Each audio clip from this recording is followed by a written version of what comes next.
All right. Well, I'd like to say good afternoon here to everybody that's listening to our seminar today. We're very happy that everybody can join us and hopefully pick out some good points for some year-end tax planning tips. We really enjoy doing this every single year, and it happens to be right in the middle of the time that we're doing this for all of our clients right now. So, everything we're going to be talking about is what we're really acting on a daily basis.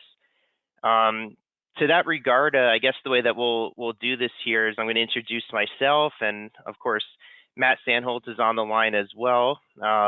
We did have a last minute change where Nella was supposed to be joining us, our CEO, but she had a situation come up, and Matt is stepping in her place here. So we are in very, very good hands with Matt joining us on the call, and we will take it from there and jump right in. So first off, Matt, thank you for joining us. Hi, good afternoon, everybody. Thanks for joining us today. We have a lot of exciting information to pass to you and a lot of great planning ideas that can not only hopefully save you money today, but also save you money well into the future and set up your heirs and yourself for a successful retirement and future living. Very good. So that being said, as we do on every presentation, we have our standard disclosures here, and pretty much as you can see on the screen, we're registered as an investment advisor with the SEC, and this is a publication that we have actually made here at Tobias Financial Advisors. And of course, anything that we do talk about in the presentation here, we always suggest that you talk with your tax advisors, financial planners, or any professionals helping you on your situation before going through with any of these decisions.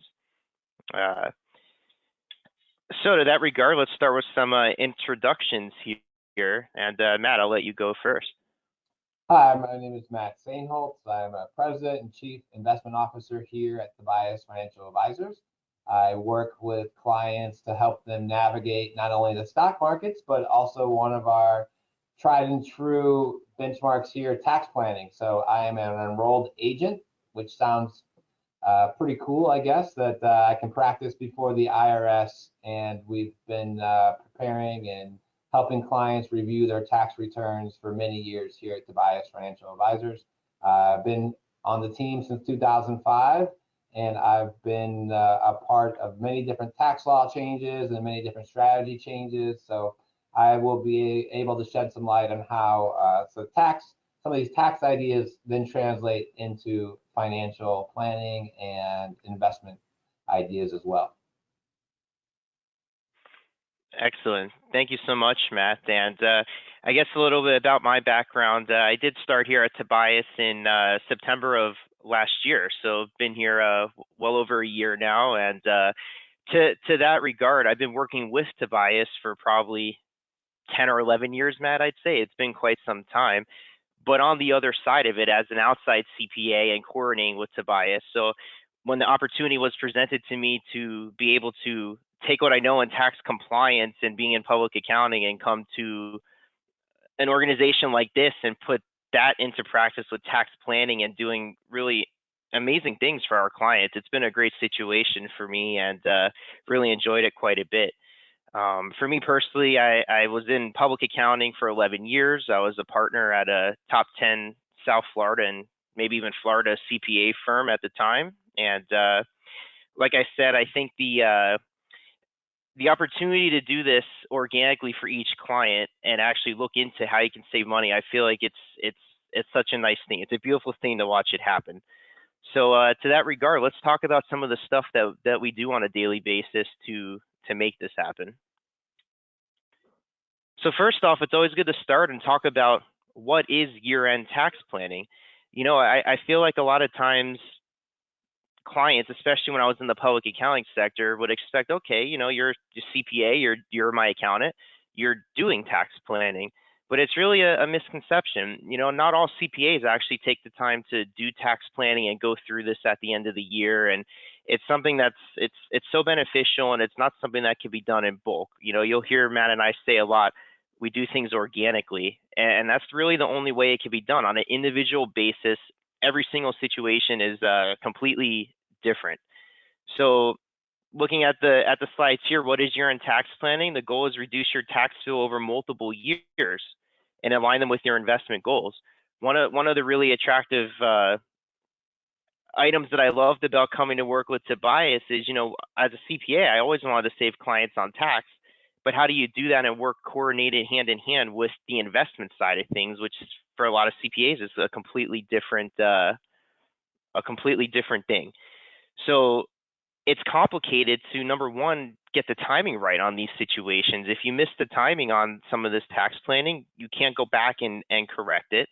There's a constant changing of tax law, tax rules every year, and sometimes the rules change within the year on the same acts. So, I see Matt smirking because he mentioned the enrolled agent thing. We have very vast experience with the IRS changing the tax laws on us mid-year. So it can be confusing, like it says here. There's different types of tax brackets. Capital gains might be taxed differently than ordinary income. There's passive income rules versus ordinary. There's so many things that are evolving and changing and complicated. But to that regard, the goal of tax planning, we want to time things out right. We want to defer income if possible. We want to reduce gains if possible. We want to consider the impact of these things over time. Sometimes we have to make decisions in the current year that actually affect next year and the year after. So one of the huge complications of doing this is communication. We have to be in really good communication with our clients, with all related professionals, and with each other within the team here to make sure that we hit every item for every client. So, and Matt, did you have anything that you want to add as far as the year-end tax planning here? Just the fact that this is just being proactive. A lot of times folks will think of their taxes only once per year. Here at Tobias Financial Advisors, I feel like we're thinking about taxes every day of the year, no matter what kind of decisions we're making, whether it be investments or when to retire or estate planning ideas. And really, so it just comes back to being proactive and trying to take advantage of what we're able to do from a planning perspective. Excellent. And to that note, like Matt said, we call it year-end tax planning, but it's something that happens throughout the year. It's a very good point, because at the end of the day, when we do this for our clients, we're looking at notes, we're looking back through meetings, we're going through all the data and everything that we know of the client from the whole year to put it together into a final plan. But it's a lot of the stuff that we're doing, we've already done earlier in the year too. So it's just something that really advisors should be thinking about this every single day, every single week. It's not a once a year type of thing that needs to be done. All right, so we're going to jump right into tip number one here, maximizing your 401k and IRA contributions. So this is something that might seem straightforward, but surprisingly, it's something that's missed quite a bit. And it's a really great technique for clients, for example, that are a W-2 type income and their employer offers a pre-tax 401k plan. The employer gives a match a lot of times into this plan, and it's free money from the employer to do this. You're saving toward your retirement, and if it's pre-tax, you're saving toward your current year tax. So again, it's not so cut and dry because everybody's in a different situation with their cash flow and what they can afford to put in, which is again where my team in the tax side of things here at Tobias would coordinate directly with Matt's team on the investment and financial planning side, and we would know what the cash flow situation is, and if it's possible, we try to recommend maximizing your 401k, IRA, any sort of retirement vehicles that you have. We always recommend that. We do have on the screen here a chart of the contribution limits in 23 and the changes of what's going to be occurring for 2024. Again, as we mentioned earlier, the timing and like Matt said, proactiveness of doing this is important. So if you know you missed maxing out in 2023 your 401k, but you know that 2024 is around the corner, you can always make up, and you need to try to do it in 2024. The time to do it is early in the year. Adjust your withholdings to the 401k so more goes in, and you estimate it out throughout the year. Again, we can help with this, and by the end of the year, you're maxed out. So again, it's just proactivity is very important with these things. Yeah, absolutely. I think A couple things on this slide that I'll add is that first and foremost, a lot of folks think it's surprising or find it surprising that you can actually do 401k contributions in addition to a Roth or in addition to an IRA. These aren't separate types of max, limits. Depending on your unique situation, you can actually do a 401k, you could do IRA, and you could even do a health savings account, HSA, which I think we'll probably dig a little deeper into later in the presentation. But just remember that maxing out these savings are a gift to your future self. You want to make sure that you're putting money away, and so that you can live the life that you want, whatever that might be. And so Bonnie made a great point. Sometimes we'll say, well, get a raise and then increase your 401k contribution, because you won't even necessarily feel it in your end paycheck. This is definitely a strategy that one of the first things we do as planners is look to see how you're saving for retirement, and 401ks and IRAs are top of that list. Yeah, and I think when we do these organic tax plans on a case-by-case basis, I think it's really enlightening to see when you do a scenario where you max out the 401k versus the way it was, how much tax savings there is, especially if you're a client that's in a higher tax bracket and you weren't close to maxing out. It could be thousands and thousands of dollars of tax savings in the current year, aside from all the employer contributions they're putting in the future growth. So it's very important. And Matt is correct. We are going to definitely talk about HSAs, which is one of my favorite type of saving vehicles that, most when it look at it like a saving vehicle. To this extent here, it does get more complicated because some of these type of vehicles do have income limitations. And on our next slide, we're going to talk about something that we hold near and dear to us here at Tobias, and it's important that we explain to everybody what this is. And it's called a Roth conversion. So again, not for everybody, but in a lot of situations, this really works out well. If you have a traditional IRA, for example, and you are over your income limitation, you can put a non-deductible contribution into this traditional IRA and then subsequently convert it into a Roth IRA. Now, there's a lot of benefits for doing this. And again, not everybody would be eligible. This is where we always say, talk to your advisor, talk to your CPA, make sure that your situation is clean to be able to do this. But if it is, it's a great tool, because now you're taking this money after tax, you're putting it into a Roth. Now it's growing tax-free. And then when you need to take this out when you retire, you're not going to pay tax on it when you take it out. So it's almost the double savings account here with the Roth.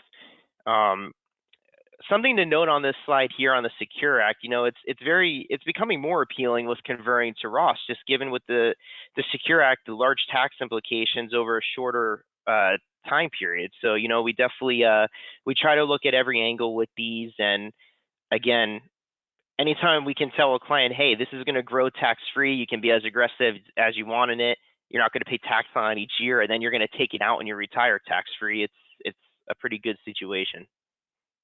Yeah, I'll point out the picture of this graphic that we selected is right on the money here, because think about the Roth IRA, you pay taxes on it, you're using after-tax money now, and then that money, once it's in a Roth account, does grow tax-free for an extended period of time. And so, yeah, this picture, if you just paid tax on the seed, and now you see this weeping willow tree that's 100 years old and is massive, that's all tax-free inside your account. And the goal of today is to save money on taxes and tax avoidance. So one of the main ingredients is utilizing a Roth account. So we definitely look at these types of conversions as we're doing our year-end planning, and we're happy to look for that for clients that are on the call today, as well as future clients that are on the call today as well. And also,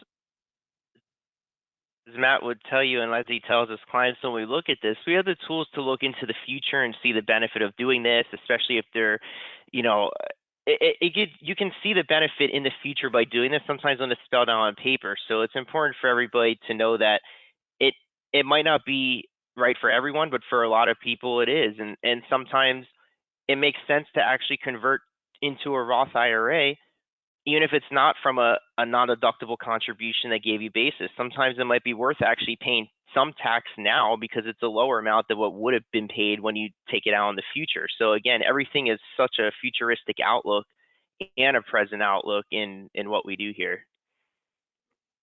So, all right. So going on to tip number 3 here is the bunching of charitable giving and donor advised funds. So this is another tip here that I find really interesting because again, in the public accounting sector, working on hundreds and hundreds of clients, you don't see this used as often as you think it would be.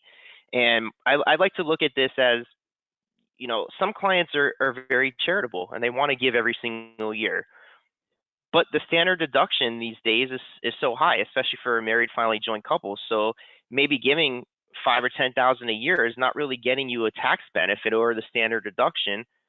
But with this type of vehicle, maybe you want to take your next 5 years of 10,000 a year that you're doing, do a $50,000 donation, say this year. That gives you a deduction the current year, which pushes you over the standard deduction. You get an actual tax benefit for it. And then you can choose at a later time what charities that 50,000 goes into and when it gets dispersed. It doesn't have to be all in the same year. It could be over those couple years. So this is really a smart thing to look at. Again, it's on an individual basis and on a yearly basis, and depending on if a client is charitable or not.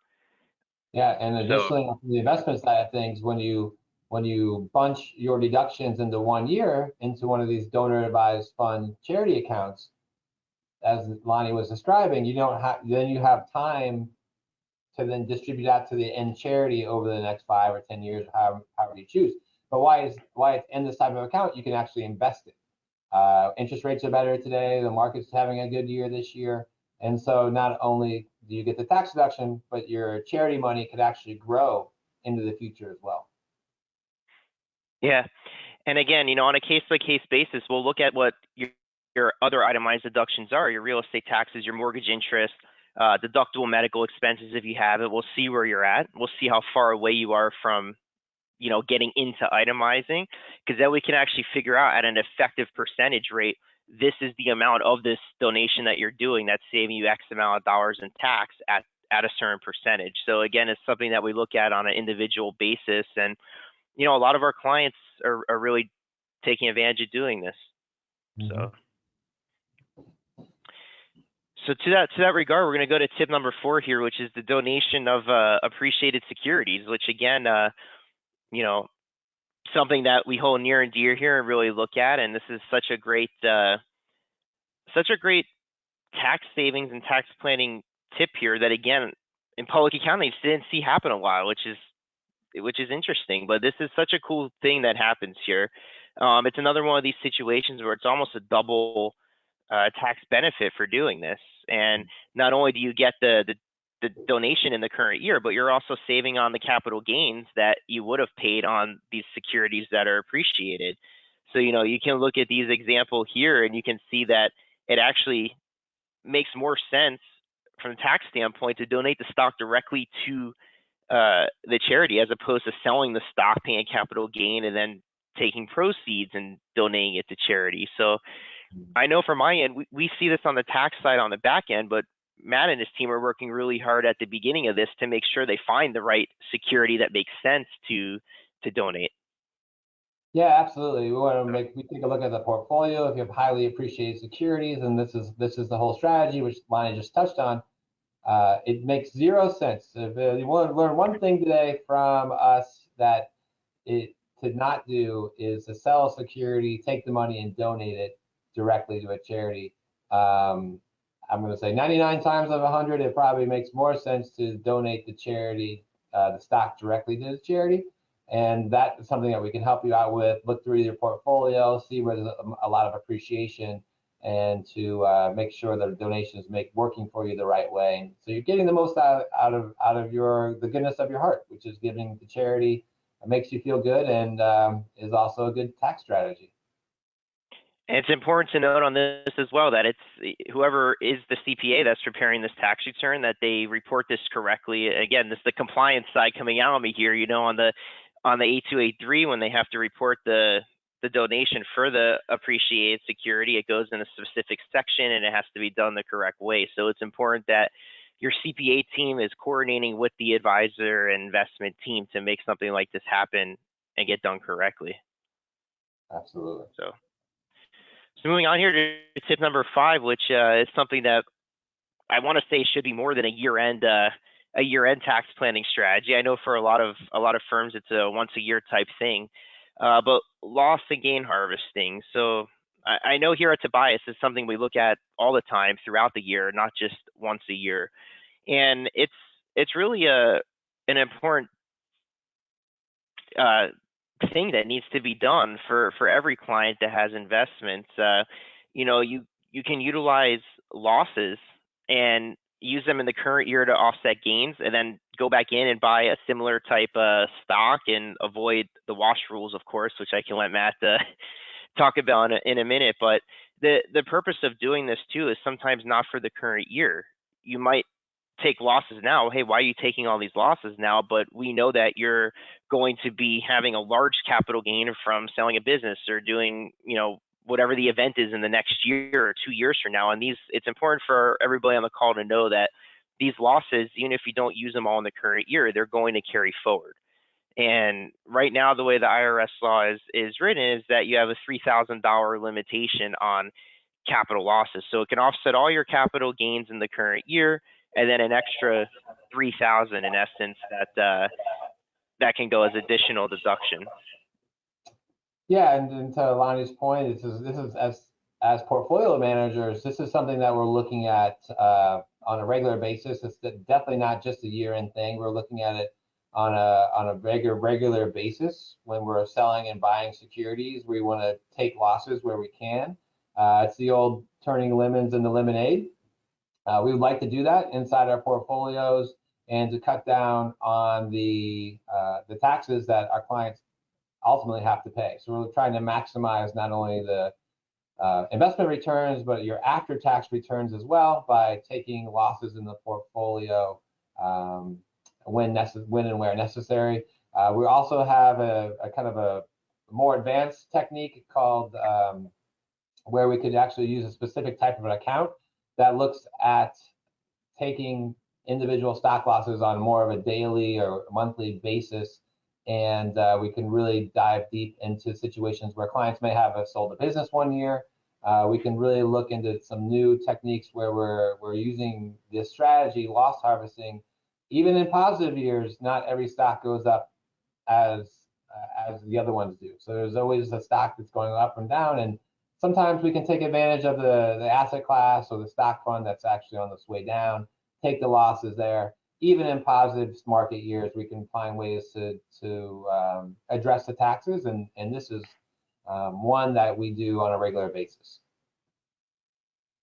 Excellent. Yeah, this is some important loss harvesting, and I feel like it's something that can help almost every single client that has portfolio. So, all right, moving on here to tip number 6 is the health savings account. So again, as I mentioned earlier, the health savings account is a really great tool here. That's one of my favorite for tax savings, and I feel like it's something that people may not take advantage of because they might not know all the details on it. So the health savings account, number one, you have to have a specific health insurance for this to work. It has to be a high deductible plan that's a qualified HSA eligible plan.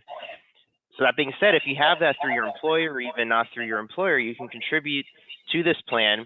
Your contributions go as a deduction in your current year. Again, you can see the limitations on the screen. If you have a single plan, it's $38.50, and if you have a family plan, it's $77.50.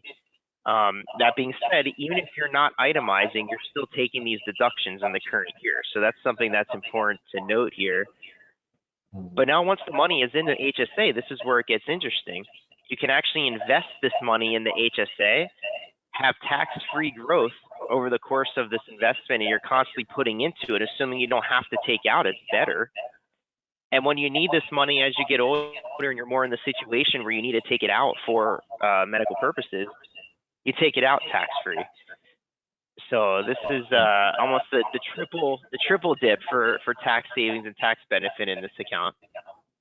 Yeah, excellent. We call it the the triple threat of savings here, because you definitely get 3 tax breaks along the way: money going in, money growing, and then money on the way out if it's used appropriately for medical expenses. Yeah, a lot of our clients, we've advocated and recommended for them to actually use this not as for healthcare, at least not in the current year. We let it grow for maybe 5, 10, 15 years down the line, let that tax-free, tax-deferred growth occur. And then in that year 10 or year 15, you take the money out against medical expenses and even prior year medical expenses. And so this is really flexible. This was approved in Congress, I don't know, probably about 10 or 20 years ago, and it's becoming more and more popular as we move forward. And we view it almost as another retirement savings account, and that can be another very powerful tool in the old toolbox for you to meet your retirement goals by taking advantage of this type of account. But it's not for everybody. A lot of retirees aren't eligible to do this type of approach. But for those that are and have the right type of insurance, it's definitely something that we'd like to discuss with you, and you should be reviewing to see if you're really maximizing this approach. Very good, Matt. And for those of you on the call that are W-2 type employees of a company, sometimes companies actually contribute their own contribution to these HSA accounts as well as a benefit. So you really need to look at the details of your plan and make sure that you're not missing out on something here. All right, so we're going to move on here to tip number 7, withholding planning for bonuses and IRA distributions. So again, this is a organic planning technique that doesn't necessarily apply to everybody. Sometimes if you're a W-2 type employee and you get a bonus, it's important to tell your CPA or advisors that you plan on getting this bonus, because we need a plan for this. You might be under withheld. We might need to recommend that you withhold more before the end of the year. You might have to pay estimated payments. The main goal of doing this here is you want to prevent underpayment penalties. And a lot of times for clients that are going to have a tax liability and they have a required minimum distribution, for example, we can withhold their taxes from the required minimum distribution, and the IRS views that as being annualized evenly throughout the whole year. So there's lots of techniques that we can do to plan with this. But like I said earlier at the beginning, communication with us, with your professional team, is so important to make sure that we hit all these areas. All right. So moving on here to tip number 8, which I know I see Matt has a smile on his face. I know that a lot of Matt's clients in particular take advantage of this technique here, and a lot of our clients as a whole take advantage of this. So what is a qualified charitable distribution? It's pretty much when you donate directly from your IRAs and RMD to a charity. And by doing this, it's excluded from taxable income. Now, again, this is a smart tip, almost like with the HSA. You're going to get a deduction off of your income from what the RMD would have been taxed at, as opposed to worrying if you're taking standard deduction versus itemized deductions. So this is still a very good technique that a lot of clients could take advantage of, even if they are still in the standard deduction. It's important to note that it has to come directly from the IRA to the charity, and we really need to make sure that it's kept track of, because that information has to be provided to your accountant for tax compliance. There's a special way on the 1040 of showing that a QCD occurred, and it shows the taxable amount versus the non-taxable amount. So very important to keep good records here. Yeah, these are just a reminder. This is mostly for those over age 70.5 that have an IRA and are required to take distributions at age 73 right now. But starting at age 70.5, you can start giving away to charity. And again, we're just trying to maximize. If you're going to give a donation, we fully support it. We just want to help you maximize also the tax break that you're going to get. And so a lot of times, depending on your situation, it doesn't make sense just to write that $500 check out of your checking account, because when at the same time you have to take money out of your IRA. And so the appropriate way to do it is to fill out a form with Charles Schwab and send out a check from your IRA account over to the charity. It's a much better tax effect. And at the end of the day, the charity is going to be happy no matter what way the money shows up. The best way is for you to do it the best way for you as well. And so this is one we like to talk about. It doesn't have to be a lot. It could be, a smaller dollar amount. It doesn't have to be like a lifetime gift. It could be smaller dollar amounts. We're happy to discuss that with you. Excellent.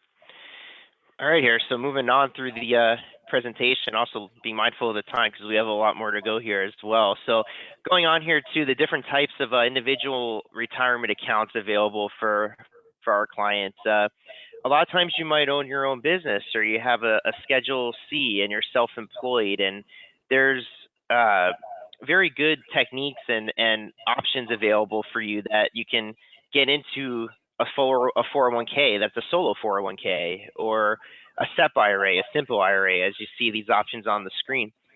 It's very, very important before setting up one of these things to talk with your professionals, your advisors, and make sure that you set up the right account that not only makes sense for you now in your business structure, but where you're going to be in the future.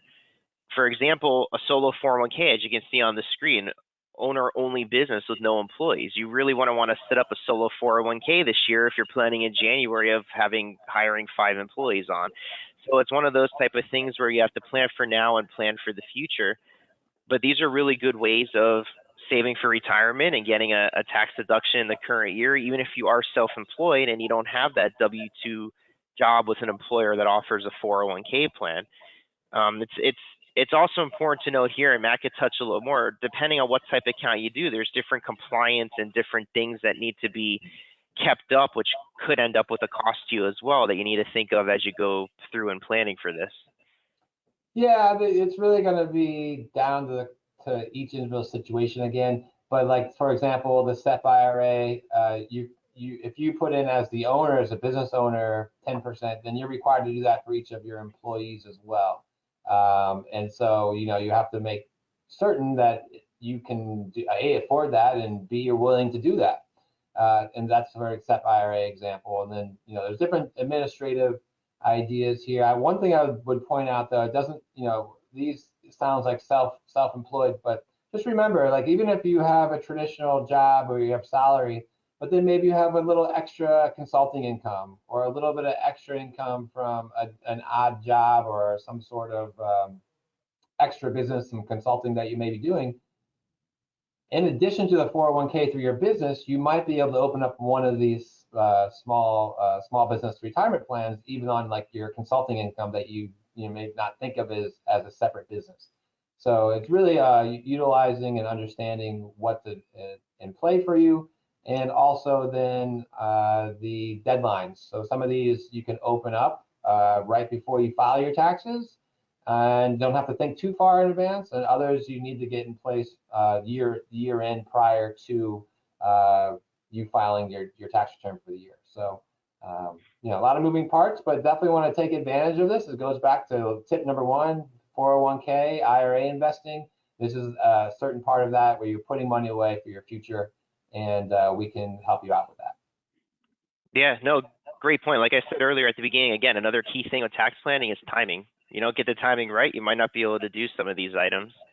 Mm-hmm. All right, so moving on here, we always like to put the slide in here about wealth transfer opportunities, and a lot of times the lifetime exemption and estate planning and this sort of thing might not fully apply to some clients, and a lot of times it would. And the absolute best thing that I can say about this is and from our own experience and seeing this, it's very critical that your financial advisor, your CPA, your estate attorney, your whole entire team puts their heads together on this, because everybody's going to see this from a little bit different of a perspective on the best way of planning for this.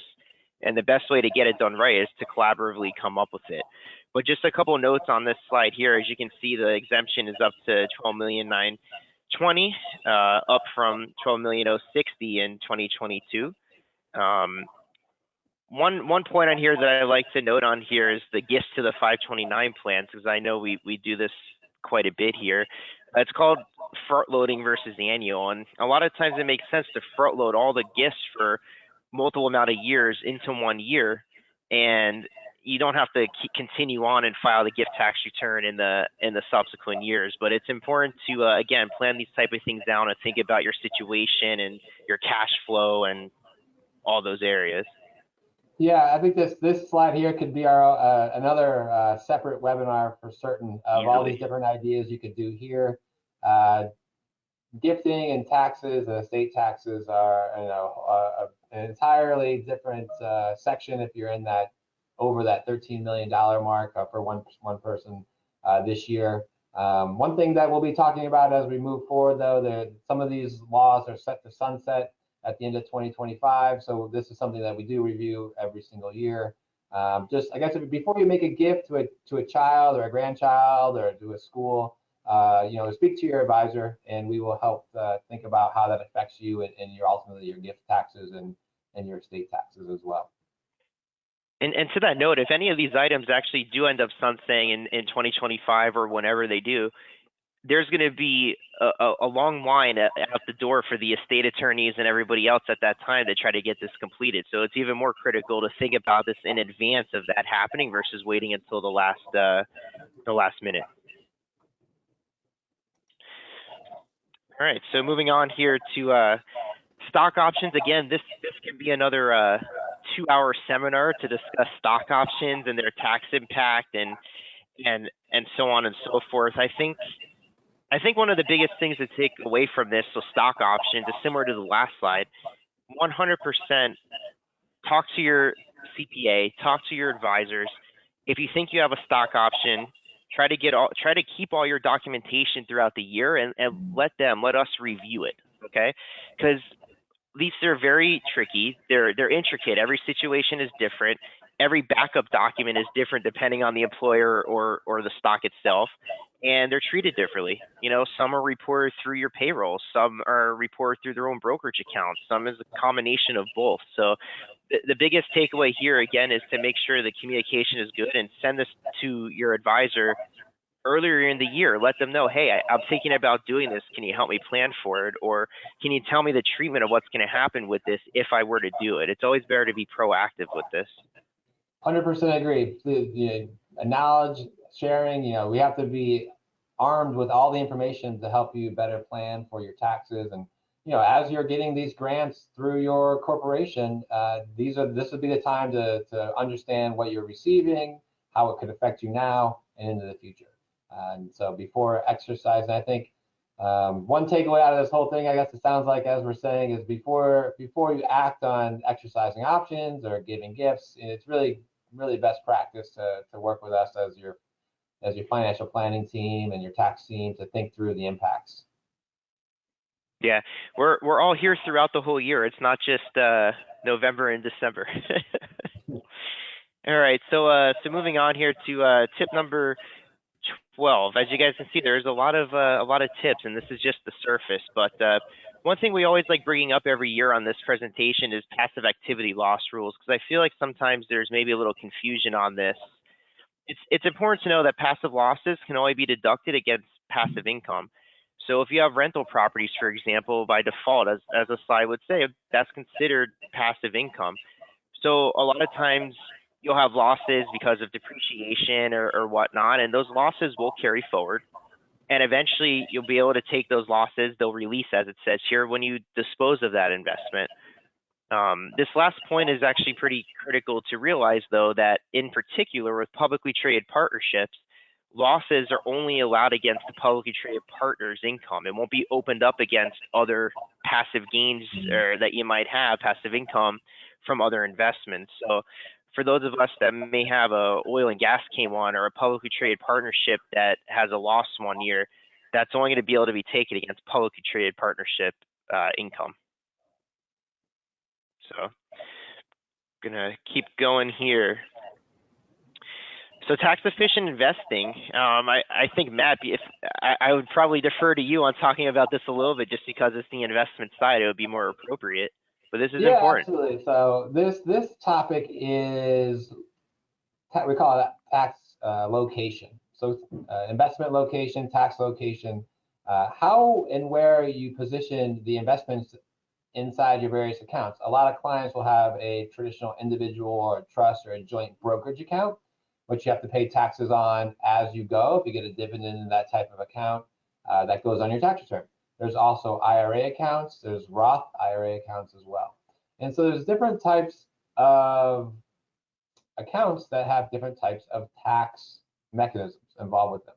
And there's also different types of investments. There's bonds that will generate interest that is typically taxed at your ordinary income bracket. That's your highest, that's the bracket you're in. Say about 24, 35%, that's your ordinary income bracket versus capital gains.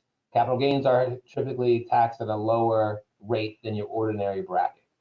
And so the long story short here is that we want to put capital gain type of investments that are typically will have a capital gain. These are traditionally like your stock funds, growth funds, different types of investments where it's mostly stocks that have a lot of growth. And you want to put that in an account like a brokerage account that when you go to sell these types of investments, you only pay capital gains at the lower rate, 15 or 20%, which is usually lower than your ordinary income tax bracket. Vice versa is just the opposite of that, is where you will have bonds that pay out interest that get taxed at your ordinary income bracket. So you might want to put that in an IRA account. And so that when those spit out interest, you're not taxed, that's tax deferred. So it's really a good exercise to look at your portfolio. We do it on a regular basis, but if you're not one of our clients yet today, look at your portfolio and to see how things are positioned. You'll want your capital gain type of investments in an account where when you sell it, you'll pay capital gains as opposed to ordinary income. We have a chart here. I'll let you as the audience kind of look through that. It's just what I described though. It's really about putting the investments in the appropriate type of account. And that's what we're doing in it every single day here at Tobias Financial Advisors. Yeah, absolutely. And back to the compliance days for me, I would actually see this on the tax return when it's too late, Matt. This is the type of thing where if this gets planned out properly throughout the year, I see it and I'm happy when I do the tax return, as opposed to saying, hey, why wasn't this done differently? So it's important to look at this throughout the year. All right, so moving along here, there's some changes in 2023, which we think it's important to at least touch on each of them for you guys and, make sure that you see what's changing this year. And, again, we could talk all day about these type of changes in and of itself. And if you have any specific questions, always feel free to reach out to me anytime or to any of our team members here. We're glad to talk and help about these things. So looking forward here into some new things in 23, income tax brackets have changed quite a bit. We don't have the 2022 numbers on here to show you, but as you can see in 2023, the hot inflation numbers have affected the IRS as well. They're looking into making changes for higher brackets and more income allowed within each bracket, as you can see here. Like the 24% bracket on filing joint, for example, is up to $364,000 of joint income. So these brackets are changing quite a bit each year. And again, it's important that you discuss these type of things with your planning team, and it's important that they discuss with you when they're looking at some of these techniques to make sure that if they do something, it tries to keep you in the same bracket if possible. Yeah, and I'll just add a tidbit here. Fun fact is that you see these different types of filings: single filer, if you're married, or head of household, which might mean you're single, but you are taking, you're in charge of a family member or children. If you get married on the last day of the year, you actually get counted as married filing jointly for the entire year. And so there's a push usually at year end that we see some weddings in December just for tax purposes. Yeah, Las Vegas is busy at this time of the year, even though it's winter, I guess. So again, in essence, the time here, we're going to keep moving through these. Again, another thing that's really gone up due to inflation affecting the IRS making their decisions is the standard deduction. I know we mentioned it earlier when talking about donor advised funds and how to plan for this, but as you can see, a joint standard deduction now, $27,700. It's up $1,800 from the prior year.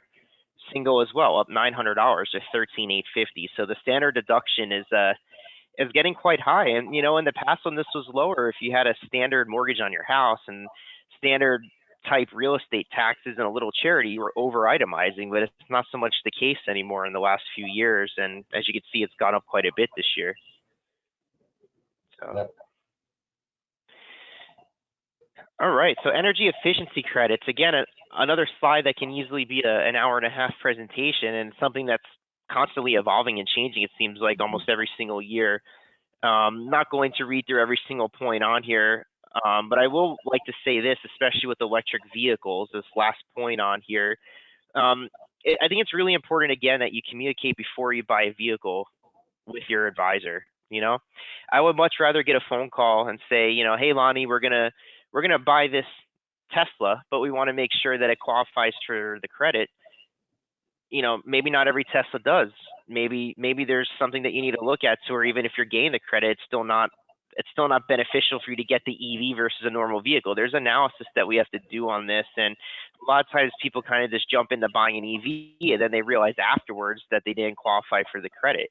Income as well. There's an income limitation that a lot of times people don't realize for getting the credit. One thing that could possibly be happening for some or all vehicles going forward is you might actually start getting the credit at the dealership level as opposed to on the tax return. So tax preparers are going to love that because they're not going to be doing special forms and putting VIN numbers of vehicles on tax returns anymore. But again, it's something that you need to coordinate now with the dealership and with your tax advisor and still make sure that you're going to qualify to get it. You just don't want to have any surprises on this.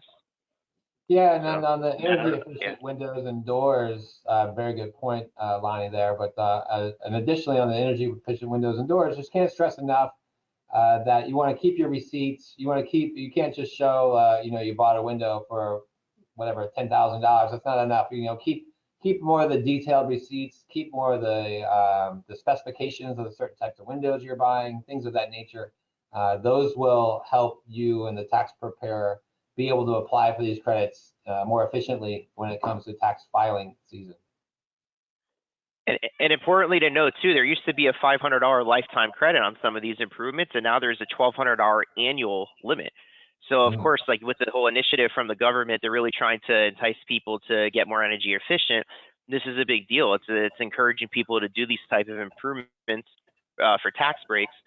To Matt's point on the documentation, it's also important too because not just for energy efficient improvements, but all improvements, you should keep your receipts and details on it, because if you ever sell your main residence and you've put all this money into it, this is things that'll add to your basis in your house as well. So it's important to, like we've been saying the whole presentation, communicate and keep good records. So moving on here again to 1099K forms. Again, I definitely will defer to everybody to talk to their CPA about this if it's going to affect them or not. But this is something that's going to be changing in 2023. And again, it's been delayed for maybe a year or two now. We go to the IRS conference every year, my team and I, and we hear a presentation about this. It seems like every year that it's coming, but then now it seems like it's actually going to be here. And pretty much as you can see in that top point there, that 1099Ks are going to be received for over $600 for goods and services from some of these third-party providers. And it's important to note that because you might have to report this and match some of these things on your tax return to avoid any sort of IRS issues. So, you know, I don't know how this is going to work for the IRS. It's a very big change and people are not going to be used to it. But again, nobody likes getting that white envelope in the mail with the saying IRS on it. So this is something to be proactive on if possible. Yeah, think about it. Thanks, Lonnie. Think about that when you're selling your Taylor Swift tickets. You know, you might get a tax reporting form. That's true. Those are definitely going to be over $600, right? All right. So let's see here. So moving on again, retirement savings. Again, maybe Matt, you want to take this one, but this is a not so much of a surprise, but age limits going up and dates moving back. Yeah, just to be a quick one. Right now the general number is turning 73. That's the big number. You'll have to start taking distributions out of your accounts at age 73, and then over time that actually will increase up to age 75. The penalty for not taking a required minimum distribution is actually being reduced. So it's not as scary as it was. It used to be 50%. Now it's heading down towards 25%, and then in future years below that. But it's still not something you want to just give you want to make sure you're on top of these things, and you're not just giving the IRS extra money for not being appropriately scheduled and getting these things out of your account by year end. So it's something that is required to be done, required minimum distributions by December 31st. Hopefully everyone's on track to get that done on time. And we know the folks that we work with are having those processed as we speak, and those should be done by the deadline. But if you're having an extra account somewhere, either outside of our management or that you're not certain that you should be taking money out of, because there are certain quirks into the rules where if you're still working, then you might not have to take some out of your 401k. There's a lot of different moving parts, but just be aware there is a penalty for it. Review those accounts and get those distributions out if required. And as mentioned earlier, Matt, right? I mean, if you still have a required minimum distribution left to do, there's planning techniques on that too, as far as the withholding to annualize that out or to do the qualified charitable distribution. There's other things to look at too, but at the end of the day, the R&D has to go out by the end of the year. So it's just the question of how's that going to work and how's it going to look in your individual situation. So moving on here, because I know we're running out of time here, but I think we're coming to our last slide here, which is the Secure Act 2.0, 2023 and 2024 changes. So at this point, a lot of people on the call have probably heard about the Secure Act 2.0 and all these changes toward rules and regulations in retirement accounts and 401ks and 529 rollovers to Roth, which is just something that maybe people have talked about a little bit. Some of these things are starting to come into existence now. We've been talking about this for a couple of years, but a lot of it, it's not going to be until 23 or after 23 or after 24. Well, in a month from now, it's 2024. So some of these things on this slide are coming into existence. And, I know just on this first point up here alone on the 529 being able to potentially roll over 35,000 to a Roth IRA if it's been in the account 15 years, right? I was just talking about this with Nella, our CEO, the other day, and discussing this for one of our clients. So it's just one of these type of things that not only are you looking at your individual situation and tax savings, these tax laws and the changing tax laws are so important to think about on a daily basis. And as opposed to reading every single line item on the slide, the most important takeaway is make sure that you're working with the right type of people that are thinking in your best interest to look at these type of things. So, yeah, and that being said, like right on time here, Matt, question. So given our time situation here and coming right down to the wire here with a minute or two left, what I would say is, like I said earlier, Matt, myself, my entire team, the whole team here at the office, we're here throughout the year. We're here for questions. We want to have these phone calls with you. We want to have this exchange of information, and we want to help you to maximize everything you can. This is what brings us the enjoyment, is to do the right thing for you guys, the clients. So we really appreciate everybody joining us today, and we look forward to helping you in the future for any potential new clients on the call or existing clients or any of our professional partners. Absolutely, Lonnie, and thank you for today's presentation. If there's any questions out there, if you have a tax return that we haven't looked at yet, we want to see it. Lonnie does a great job of looking through prior year tax returns and trying to find opportunities, either save you money in the future or possibly even amend that return and to refile it for some extra tax savings. So we're always thinking about taxes. Hopefully this was beneficial to everyone on the call today and watching, and hopefully it's all about saving money today to have more in the future.